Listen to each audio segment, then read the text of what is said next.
Baik, saya lanjut. Suara saya kedengaran ya, teman-teman?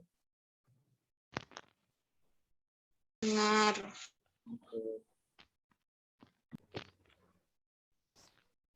Teman-temannya suruh masuk lagi, belum absen loh ya. Jika hadir jangan salahkan saya. Baik. Tadi sampai di aspek neuromuskular. Dari non lokomotor, non lokomotif. Power, tadi saya bertanya power. Ada yang tahu power? Nah, kelincahan tahu ya? Kecepatan reaksi tahu? Tahu enggak? Ya. Kecepatan reaksi itu misalnya saya menangkap bola, saya melempar bola, teman-teman menangkapnya. Nah, reaksinya cepat enggak? Kalau enggak cepat, bolanya pasti lewat. Itu aja, simpelnya gitu. Kecepatan reaksi. Terus misalnya kalau ada pertanyaan langsung misalnya kalau udah tahu langsung angkat tangan. Nah, itu adalah kecepatan reaksi. Ya. Lanjut ke aspek perseptual ya. Perseptual ini mengembangkan kemampuan menerima dan membedakan isyarat, kemampuan ruang, koordinasi gerak, keseimbangan tubuh, dan body image. Body image berbeda sama body language ya. Body image itu lebih ke aura. Ya. Jadi orang yang ketika misalnya kelihatan fresh, bugar, itu beda sama orang yang tidak fresh atau bugar. Atau orang yang jarang olahraga sama orang yang berolahraga itu beda. Nah, aspek perseptual ini mengembangkan kemampuan menerima dan membedakan isyarat. Ya. Isyarat di sini tahu kan isyarat? Ya, teman-teman tahu isyarat? Apalagi kalau isyarat dari yang lain pasti peka. Ya. Jadi isyarat ini misalnya ketika dalam suatu ajang permainan misalnya. Jadi permainan, contoh misalnya bermain apa ya, bola. Ya. Bermain sepak bola itu adalah satu koordinasi bermain secara tim, ya. Di situ ada kerjasama tim, ya. Nah, ketika misalnya ada musuh datang, temannya tadi yang membawa bola, dia mengisyaratkan bahwa misalnya tangan kanannya menunjuk ke arah kanan. Berarti temannya yang di depannya dia, yang di belakangnya musuh, harus bergeser ke sebelah. Nah, ke sebelah apa?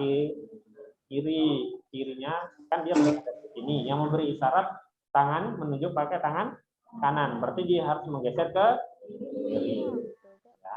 Jadi seperti itu adalah salah satu membedakan isyarat. Ya, jangan sampai ketika misalnya pada saat posisi nyerang, temannya isyaratnya ke kanan, dia malah ke kanan juga.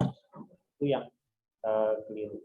Jadi disinilah nanti kita melakukan pendidikan jasmani, ada aspek perseptual ini yang akan cenderung memberikan untuk membedakan mana isyarat dan mana yang tidak. Ya, terus kemampuan ruang, koordinasi geraknya juga itu semua akan terlatih. Baik, lanjut ke aspek kognitif.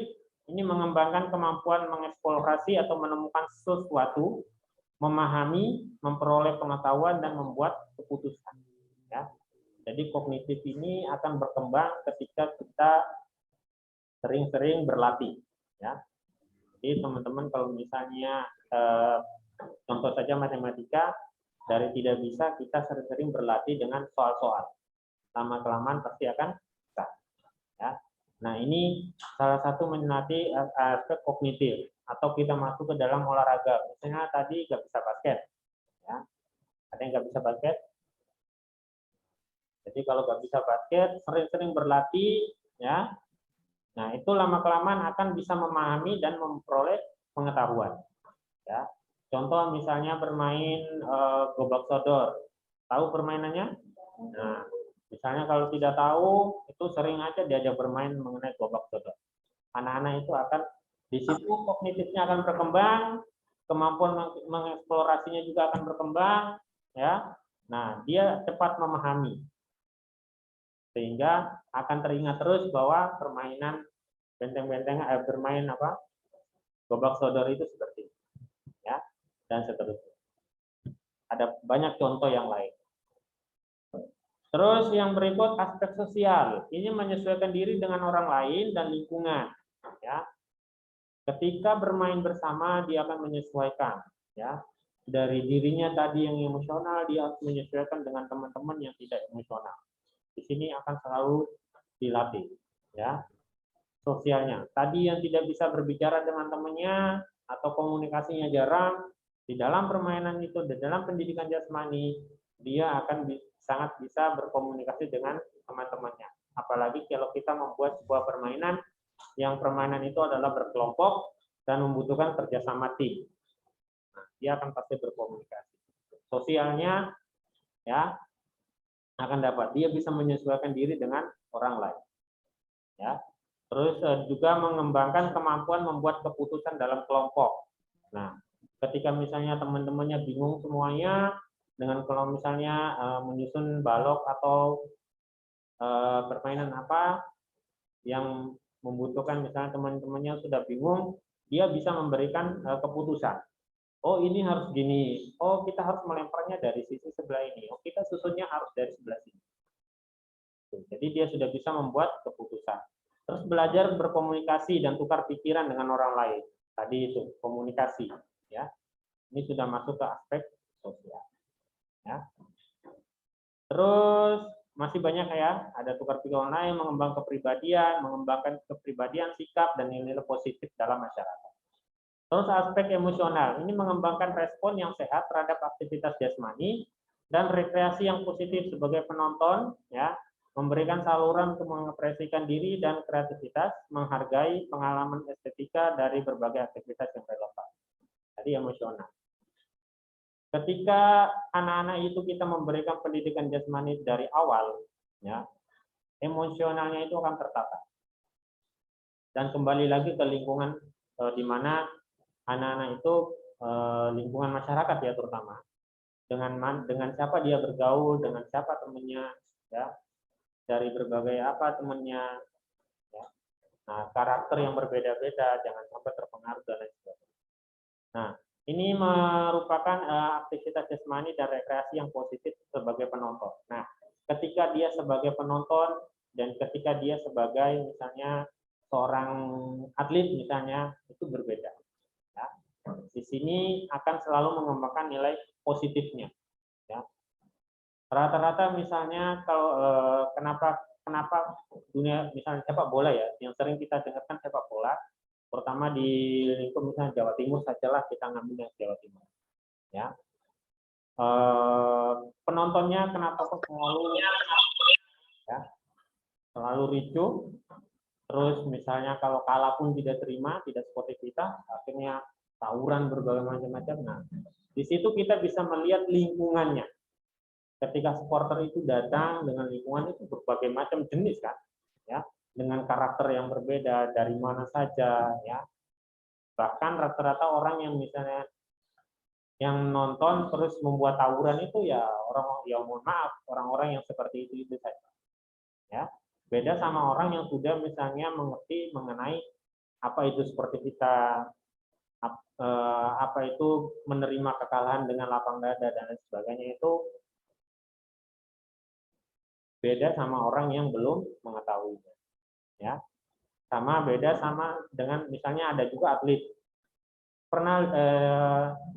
kemarin pernah nonton futsal yang PON di Jayapura, Papua, Jawa Timur, nggak pernah. Nanti buka di YouTube-nya ya. Sama lihat pemainnya Jawa Timur itu bermain seperti apa. Ya, mereka bermain itu seolah-olah lawan itu seperti apa ya, musuh untuk bertarung. Jadi bola sama orang itu disikat semua, disikut, jadi tendang, ya itu sangat jelek sekali, ya, sangat tidak sportivitas lah, ya. Padahal ya sebagai walaupun kita tidak ikut, tapi sebagai orang Jawa Timur kan kita merasa malu, ya, dengan tindakan padahal mereka atlet yang dikirim dan dipercayakan untuk membawa nama Jawa Timur, ya. Tapi ternyata sampai di sana malah tidak baik, ya. Itu yang salah satu aspek emosionalnya di situ yang kurang dilatih, ya. Seperti itu. Baik, itu tadi fungsi dari pendidikan jasmani, ada 6 aspek di situ. Ketika kita melakukan pendidikan jasmani, kita akan mendapat 6 aspek ini yang akan kita terapkan, yang akan adik-adik atau teman-teman bisa mendapatkan dari pendidikan jasmani. Ayo lanjut. Kenapa? Sudah lebih? Belum. Satu slide lagi. Habis ini satu slide lagi. Tadi aspek kita sudah membicarakan tentang kedudukan, hakikat, tujuan, fungsi. Sekarang konseptualnya. Kita berbicara secara konsep, ya. Jadi secara konseptual pendidikan jasmani itu berhubungan erat antara bermain dan olahraga. Ya. Pahami dulu. Ini hanya secara konsep, ya. Secara konsep orang berpikiran kalau bermain dan olahraga itu hubungannya erat, ya. Nah, kita lihat perbedaannya. Bermain itu adalah aktivitas yang digunakan sebagai hiburan bersifat fisik, ya. Yang umumnya tidak bersifat kompetitif. Tahu kompetitif? Apa? Ya, diadukan, ya. Jadi bermain bukanlah berarti olahraga dan penjas, meskipun elemennya dari bermain ditemukan di dalam keduanya. Ya. Jadi bermain itu aktivitas hiburan yang bersifat fisik. Contoh kita misalnya bermain, lempar tangkap bola, atau misalnya bermain jala ikan. Pernah bermain jala ikan? Nggak pernah. Pernah dengar? Nggak juga. Paham. Sampai dulu SMA olahraganya apa saja? Basket, voli, bulu tangkis, apalagi? Senam. Pasti itu pasti. Oke, baik. Jadi bermain itu, nah sekarang teman-teman akan sebagai seorang calon guru, seperti teman-teman jangan sampai ketika pada saat jam penjas atau apa hanya mengajarkan anak-anak untuk bermain, misalnya bola voli dan lain sebagainya. Setelah olahraga, pemanasan, kasihkan bolanya, udah main no. Jangan sampai seperti itu. Jadi bermain di sini adalah sebagai hiburan bersifat fisik. Di sini kita bermain itu misalnya banyak, ya. Kalau permainan tradisional, saya lebih ke permainan tradisional. Biar apa? Biar anak-anak yang zaman sekarang itu masih mengingat mengenai permainan tradisional. Apalagi kalau teman-teman misalnya permainan tradisional dimodifikasi, itu anak-anak akan tambah suka, menarik. Mereka sebenarnya sudah tahu permainan tradisional, ya. Tapi dengan sesuatu yang baru, mereka itu penasaran. Akan terus, misalnya kita bermain benteng-bentengan, tapi diganti dengan apa? Atau ada sebuah permainan lagi, misalnya lari sambil membawa apa, atau memegang apa, dan lain sebagainya. Itu salah satu bentuk modifikasi yang ketika anak-anak bermain itu sangat senang, gembira, atau riang. Ya. Nah, itu mengenai bermain. Sedangkan olahraga adalah suatu bentuk permainan yang terorganisir dan bersifat kompetitif dan terorganisasi. Ya. Olahraga itu sudah masuk ke bentuk permainan yang terorganisir, ya, atau dan kompetitif, yang bersifat kompetitif atau diadukan. Ya.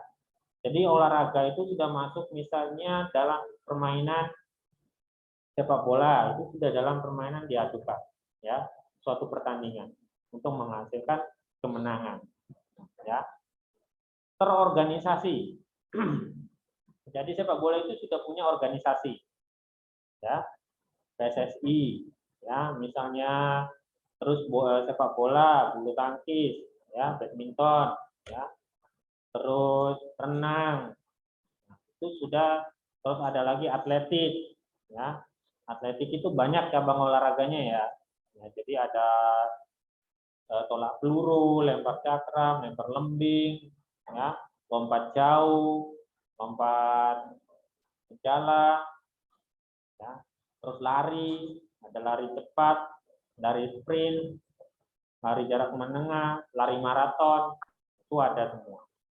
Jadi bentuknya kompetitif yang diperlombakan. Baik, lanjut satu terakhir. Sorry. Oke. Renang sebagai olahraga kompetitif. Ya, tadi saya contohkan renang, tapi jangan dilihat renangnya, lihat yang sebelahnya, bermain dan rekreasi. Tahu renang ya? Bisa renang? Gaya apa? Batu. Renang ada berapa gaya? Hah? Tak 5 kan? 4. Apa saja?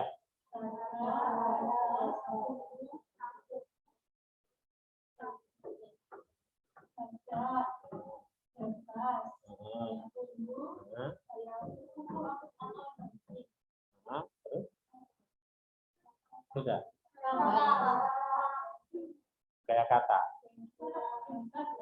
Hah? Bingung. Pegangan saya bingung. Ya, ada 4 gaya. Mulai dari pertama gaya bebas, gaya dada, ya, gaya punggung, atau gaya dan gaya kupu-kupu. Nah, jadi gaya dada itu bukan berarti nyemplung terus dada. Ya, gaya dada itu nama lainnya biasa orang kenal itu dengan gaya kata, karena gayanya seperti gaya kata. Ya. Terus renang ini olahraga yang apa ya? Mulai dari proses membuat proses pertumbuhan dan lain sebagainya itu sangat baik untuk tubuh. Bugarnya lebih dapat semua, ya. Terus gaya yang paling sulit di sini adalah gaya kupu-kupu. Itu semuanya bergerak, ya. Walaupun di gaya lain semuanya juga bergerak, tapi lebih sulitnya gaya kupu-kupu. Gaya kupu-kupu itu mulai dari dia menepus, naik lagi kepala, mulai dari tangan, dada, sampai ke perut, pinggul, dan kaki semuanya bergerak seperti lumba-lumba. Itu kalau kita lihat di dalam air itu orang yang atletnya itu lihat itu kayak lumba-lumba. Ya. Jadi kalau atlet yang melakukan itu kelihatannya bagus gitu ya. Beda sama kita kalau misalnya nyemplung gaya bebas, paling ya gaya bebas kali. Gak gerak-gerak di tempat aja, ayunannya kurang kuat, ya. Jadi itu sering dilatih terus. Makanya kalau latihan renang itu pertama kalau latih gaya bebas itu kakinya harus duduk di bibir kolam terus digerakkan. Yang gerak itu seluruh mulai dari pangkal sampai ujung kaki. Bukan hanya di pas di lutut. Ada kan misalnya hanya lutut saja sama pergelangan kaki yang gerak, itu gak bakalan jalan. Dia diem di tempat gitu, lama-lama ya kelelep sedot air. Jadi ada nanti materi renang, tapi kita tidak renang di kolam, ya, hanya sebagai tahu saja materinya seperti apa. Jadi ketika nanti teman-teman mengajar itu di sekolah pasti punya program renang setiap bulan atau setiap minggu. Jadi digilir. Misalnya minggu pertama kelas 1 dengan wali kelasnya, ya. Jadi mereka berangkat untuk ke kolam renang. Ya, untuk renang, di situ ada bermain dan rekreasi. Anak-anak kalau misalnya dengan renang identik bermain dengan rekreasi. Apalagi kalau diantar sama wali muridnya. Tangan kanan kresek, tangan kiri kresek. Ya, jajan semua, bahkan makanan.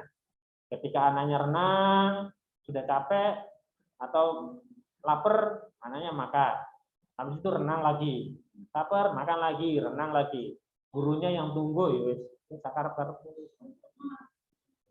Jadi pulang-pulangnya, jadi itulah renang. Jadi renang ini sangat sebagai olahraga yang kompetitif. Di situ ketika kita ajarkan kepada anak-anak SD, itu di situ akan bersifatnya bermain dan rekreasi. Mereka akan senang sekali. Tapi dalam pengawasan yang extra full.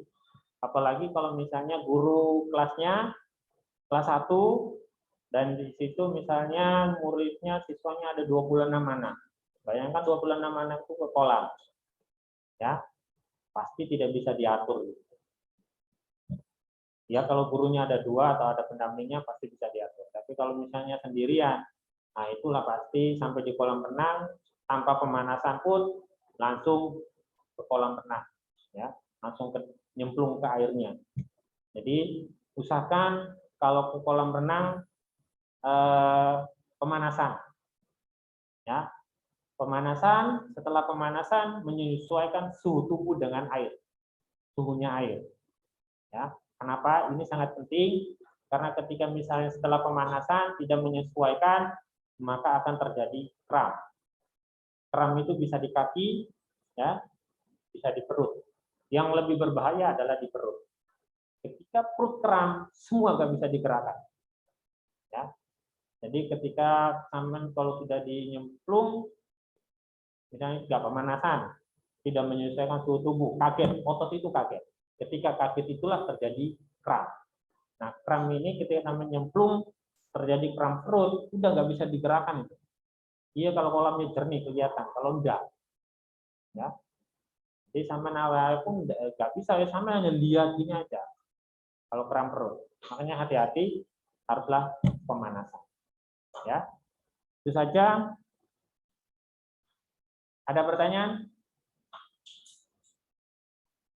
Ini saya lanjut minggu depan. Pertemuan ketiga. Kita selesaikan slide yang di pertemuan ketiga. Oke. Ada pertanyaan? Yang teman-teman di rumah? Saya stop. Oke. Teman-teman ada yang bertanya? Tidak. Tidak. Baik, kalau tidak ada yang bertanya, saya absen ya.